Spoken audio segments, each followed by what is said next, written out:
and welcome to Audi TV, the podcast. The DTM has finally entered the home straights of this year's season. The day has come for the Hockenheim Ring, traditional circuit for the first and the final race of the DTM season. Timo Scheider was able to achieve a perfect wire-to-wire victory last year, capturing the cherished champions title.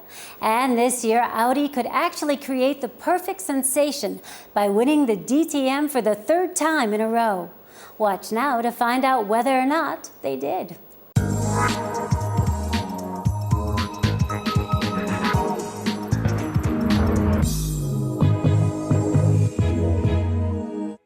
Hello and welcome to the all-deciding final race of the DTM season here at Hockenheim. Just like last year, the championship will be decided here in the final race. The odds still look good for Audi. Timo Scheider is ahead of his closest rival, Gary Paffett, by 7 points. But the last weekend's turbulent race in Dijon showed that nothing can be taken for granted in the DTM, as Timo Scheider's lead melted from 14 to 7 points. And yet, the Audi A4 showed its strength at the season's kickoff here at Hockenheim. So now let's hear from Matthias Ekström what the winner's tactic could be. Ekström had to give up his dreams of the title right before the end of the race in Dijon due to a damaged tyre. But he'll now explain the changes in the course and the master tactics on the track. We're at the Hockenheim track where we race twice each season. This is the starting line. This here is the fastest curve of the course, which we take in 5th gear. It's very fast. This is where you stay a bit on the outside next to the track just for a short while. It's important that you come back from the red area, otherwise you'll be penalized. We're approaching the first braking point before the second turn. You can try to pass here, but it's very risky. It's really important that you come out of the turn well, because you really gain a lot of speed in this parabola.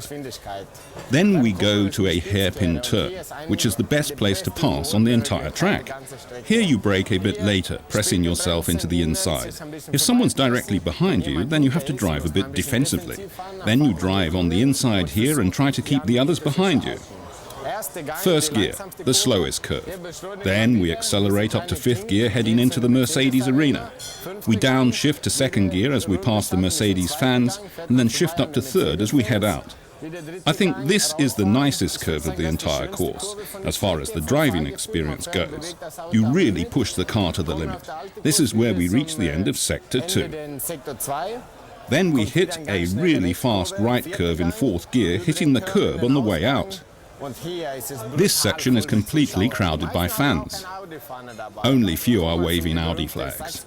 Then we come to the infamous Sachs curve, where it's really important to drive on the outside line. Martin Tomczyk once taught us that's the best way to do it. Then you enter a small chicane in the Opel curve, the last Opel 1 and Opel 2. It's also very important that you get a good rhythm in what's known as the Motordrome party. And then we're coming out of the last curve and heading towards the finish line.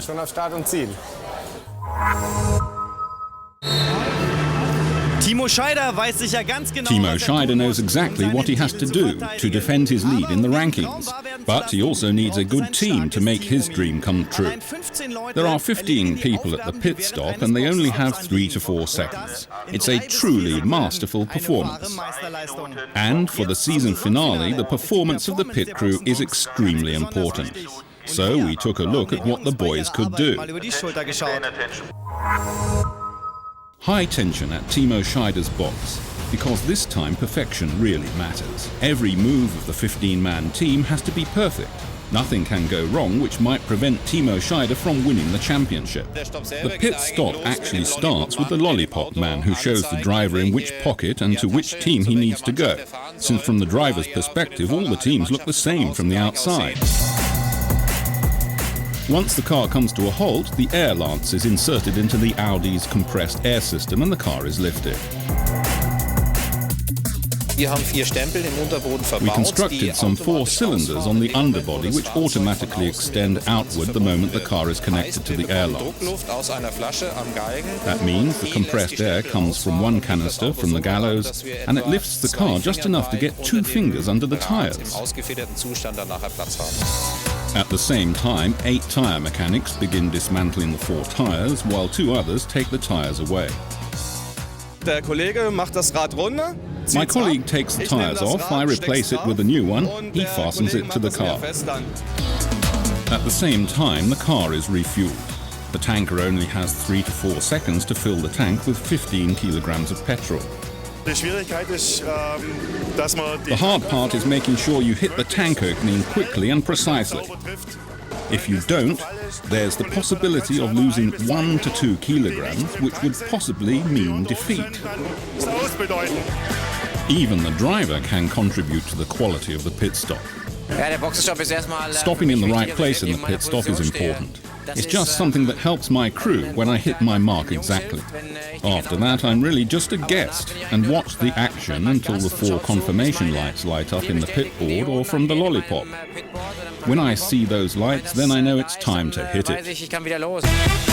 In the last race, the pit crew had to prove once again that they know exactly what they're doing. What does Timo Scheider expect of his crew, now that they have to defend the champion title? A pit stop takes on average about 3.5 seconds. Even 4 seconds is still acceptable, but everything exceeding this is very, very long. If you lose half a second or even 1 second in the pit, it's really hard to make up for the time lost on the track, especially when it's so tight out there. The title is within reach. One thing is certain, the pit crew will do everything they can to help Timo on the home stretch to defending the title. Zum letzten Mal wird das Einsatzfahrzeug von Tom Christensen. It's the last time Tom Christensen's car will be prepped for a DTM qualifying round. The Dane will be driving his last race in the series here at Hockenheim. He wants to say goodbye to his fans with good results, but the other Audi drivers, especially Timo Scheider, need good starting positions just as much. We'll now take a look at who got in the pole position and which celebrities came to visit the season finale.